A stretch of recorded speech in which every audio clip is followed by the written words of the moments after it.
की कहानी है एक नन्ही सी तितली की, जो शायद हमें ये बताएगी कि अगर हम शरीर और ताकत में किसी से कम भी हैं परंतु हमारे हौसले बुलंद हैं तो हम किसी भी मुसीबत का सामना कर सकते हैं।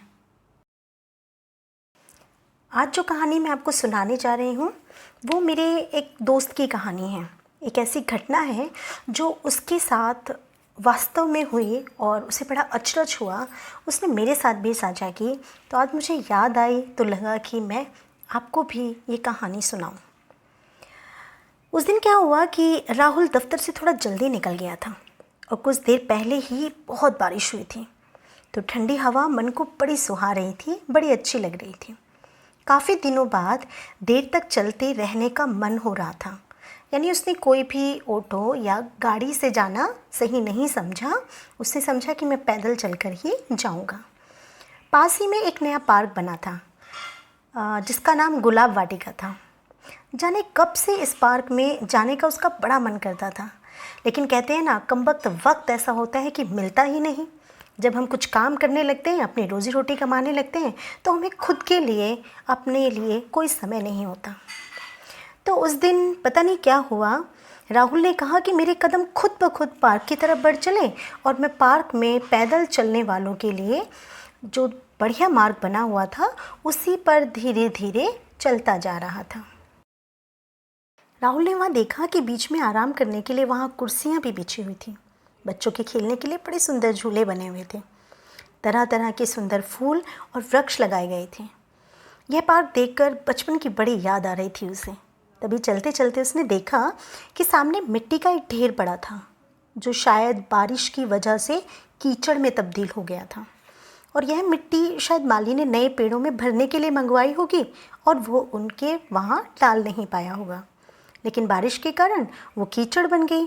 अब वो जो पैदल मार्ग पर जो चल रहा था वो वहाँ से खराब हो गया था। तो राहुल कहता है कि मैंने सोचा कि मैं बाएं तरफ से कीचड़ से बचते बचाते किसी तरह से निकल जाऊंगा। तो उसने वो रास्ता पकड़ लिया, परंतु तभी अचानक राहुल पर हमला हो गया। पहली बार हमला हुआ, दूसरी बार हुआ, तीसरी बार हुआ और ऐसा लगातार कई बार हुआ। अर्थात वो समझ ही नहीं पा रहा था कि ऐसा क्यों हो रहा है। और इस हमले में वो कहता है कि मुझे कोई चोट नहीं लगी थी और ना ही मेरे कपड़े गंदे हो रहे थे, बस केवल मुझे हंसी आ रही थी। अब उसे हंसी क्यों आ रही थी, आप सोचिए कि एक छोटी सी नन्ही सी तितली राहुल के ऊपर बार बार अपनी पूरी ताकत से आकर टकरा रही थी।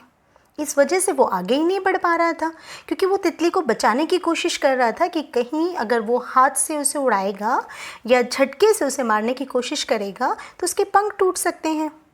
तो इसलिए वो बड़े आराम से वहीं पर खड़ा हो गया और वो तितली बार बार लगातार अपनी पूरी ताकत से उसके साथ टकराई जा रही थी। ऐसा लग रहा था कि वह जानबूझकर अपने पूरे शरीर की ताकत से मेरे कभी सीने पर, कभी गाल पर निशाना लगा रही थी और मुझे आगे जाने से रोक रही थी। मैं 3-4 कदम पीछे हट गया तो मैंने देखा कि तितली शांत हो गई। अब वो मेरे ऊपर टकरा नहीं रही थी, लेकिन जैसे ही मैंने एक कदम आगे बढ़ाया, वह फिर अपने छोटे छोटे पंखों को फड़फड़ाते हुए मुझ पर हमला करने लगी। जैसे ही मैंने सोचा कि चलो कोई नहीं, दूसरी जगह से चलते हैं, तो वह तितली एकदम पीछे हट गई और कीचड़ के पीछे की तरफ जाकर बैठ गई। तभी राहुल की नज़र पड़ी कि जहाँ वो तितली बैठी थी वहाँ पर एक और तितली पड़ी थी जो घायल थी। कोई उसके पंख तोड़कर चला गया था और वह अंतिम सांसें गिन रही थी। शायद इसलिए वो दूसरी तितली मुझ पर बार बार हमला कर रही थी कि मैं आगे ना जाऊं और वो तितली मेरे पैर के नीचे गलती से ना आ जाए। जो तितली अभी तक भी जख्मी हालत में पड़ी थी।